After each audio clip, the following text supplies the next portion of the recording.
Hello সবাইকে, কেমন আছো তোমরা সবাই? আশা করি খুব ভালো আছো। আমিও খুব ভালো আছি। এটা ছিল লাস্ট সোমবারের বাবার মাথায় জল ঢালতে যাওয়ার সময়। আমি রেডি হয়ে নিয়েছি সকাল সকাল নতুন শাড়ি পরে। তো আমি প্রথমে যাব গঙ্গাতে, আগে স্নান করতে, তারপরেই যাব ওখানে যে বাবা রয়েছে সেখানে জল দিতে, দেন আবার গঙ্গাতে স্নান করে যাব মন্দির বাজার। এটা আমাদের এখানেই। তো রাস্তা দিয়ে যাচ্ছিলাম, একটু ভিডিও করে নিলাম। প্রচুর লোক যাচ্ছে, যেহেতু লাস্ট সোমবার এটা, তো এত ভিড় হয়েছে বলে বোঝানোর মতো নয়।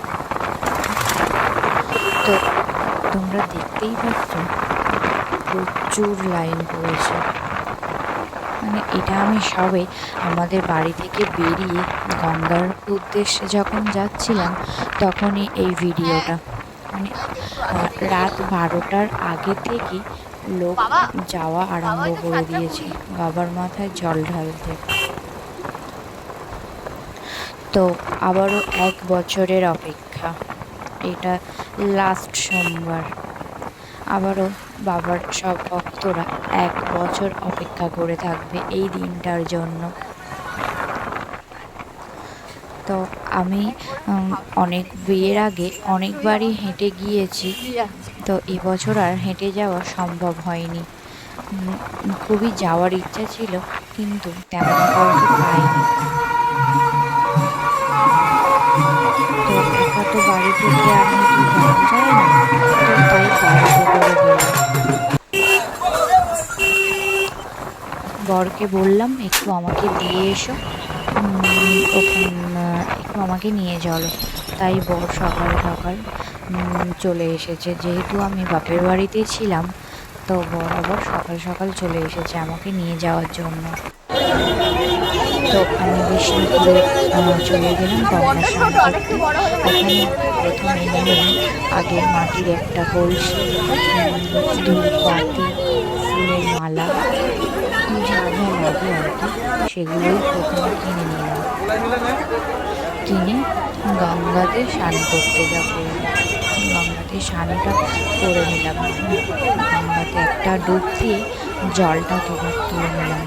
গঙ্গাতে স্নান করলে মানে নিজেকে, মানে জানি না প্রতিদিন কত পাপ করে চলেছি, তাও গঙ্গাতে স্নান করলে নিজেকে অনেকটা পবিত্র মনে হয়। খুবই শান্তি লাগে, যেটা কাউকে বলে বোঝাতে পারবো না। তো সে যাই হোক,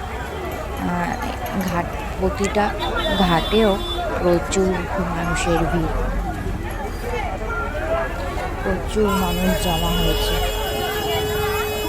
তো আমি স্নান করে উঠে আসছিলাম, তো এবারে গঙ্গাতে সবাই স্নান করছে, এতটা স্লিপ হয়েছে যে একটা ছেলে পড়েই গিয়েছে। তো আমি ওই জন্য একটু তাকিয়েছিলাম, খুবই জোরে পড়ে গিয়েছে, লেগেছে হয়তো তার। তো আমি ওখানে স্নান করে তারপরে এখানে যে বাবা রয়েছে ওখানে আগে জল দিতে গেলাম। এখানে আমি প্রায় আসতাম, কেননা আমি যখন স্কুলে পড়তাম, এখানে যে গার্লস স্কুল আছে বিষ্ণুপুর গার্লস স্কুল, ওই গার্লস স্কুলে আমি 9 থেকে পড়েছি। তো সেই সূত্রে এটা আমার খুবই চেনা জায়গা। তো ওখানে যে বাবা রয়েছে খুবই জাগ্রত। ওখানে প্রতিটা শুক্রবার ওখানেই পুজো দেওয়া হয়। বাবা সবসময় এই খোলা জায়গাতেই থাকবেন, কোনো মন্দির তৈরি করা যায় না ওখানে। যতবারই মন্দির তৈরি করতে কেউ না কেউ গেছেন, ততবারই কিছু না কিছু মানে বিপদ হয়েছে। তো সেই জন্য বাবা সবসময় ওই খোলা জায়গাতেই থাকেন। তো আমি ওখানে আগে বামনকে একটু পুজো দিয়ে বাবার মাথায় জল ঢেলে নিলাম। আর প্রতিটা সোমবারই বৃষ্টি হয়েছে, মানে এ মাসটা এত বৃষ্টি হয়েছে যে বলার কথা নয়। আমাদের গ্রামের দিকে মানে চারপাশ এত জল হয়ে গেছে, মাঠে খালে এত জল হয়ে গেছে ভাবার বিষয় নয়। কিন্তু এই যে লাস্ট সোমবার একটু বৃষ্টি হয়নি, মানে এত কষ্ট হয়েছে ওই দিনকে। হাঁটাও অতটা কষ্ট না যতটা রোদে লাইন দিয়ে দাঁড়িয়ে থাকা কষ্ট।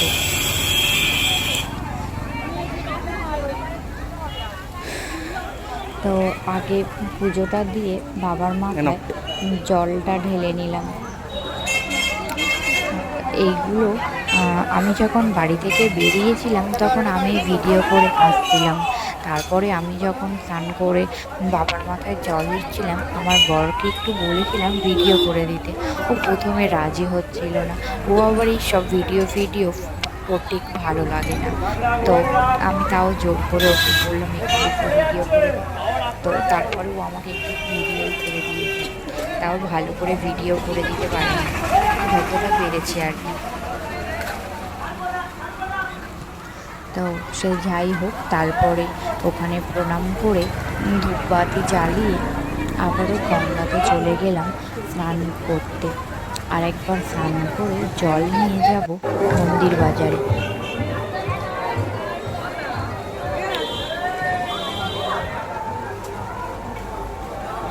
তোমরা কারা কারা শ্রাবণ মাসের শেষ সোমবার জল দিয়েছ অবশ্যই কমেন্ট করে জানিও।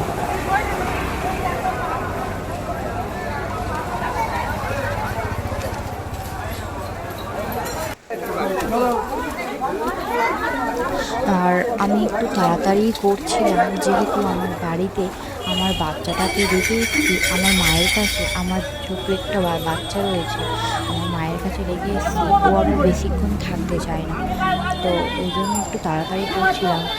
বাট মন্দির বাজারে গিয়ে মানে এত অবস্থা খারাপ হয়ে যাবে ভাবতে পারিনি। এত ভিড় হয়েছে, মানে গা গলানোই যাচ্ছে না, এত লাইন পড়েছে। আমি বাড়ি থেকে বেরিয়েছি প্রায় তখন বাজে 6টা, আর বাড়িতে এসছি তখন বাজে 4টে। তাও একটু মানে বেলাইনে ঢুকে গিয়েছি।